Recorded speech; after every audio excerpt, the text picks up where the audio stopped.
Hi, in today's tutorial, I'm going to show you how to configure email on Bluehost.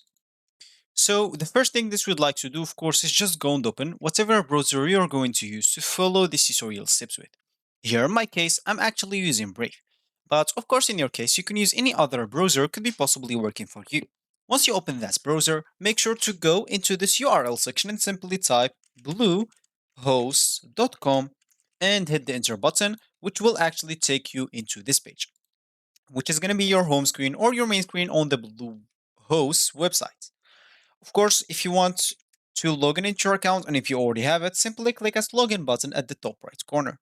And if you don't have an account, you'll have to click at get started or simply because this choice will get you to choose a plan and it's going to be a bit expensive because you will have to commit with them for 1 year. You can simply just go and buy your own domain by clicking at this domains option right here. And of course, it will take you to the page that will give you the opportunity to buy your domain from, and from there you can start and create your account with that way also. So for me, I'm just going to click at login, which will log in into my account directly because I already logged in into my account in this PC.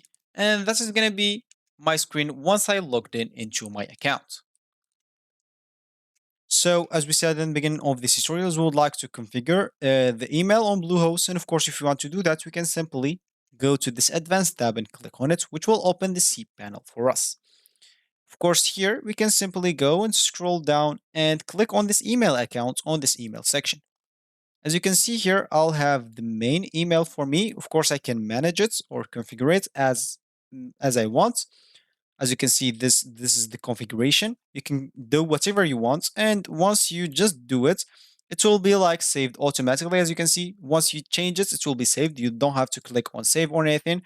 Once you finish, click on go back. Of course, if you don't have one, you can just go and create one, or did the video about this on a video on this channel, so go and check it out. Once you do that, of course, you can configure it by this manage option. So that's actually for this tutorial. I hope you like it. Thank you guys for watching and goodbye.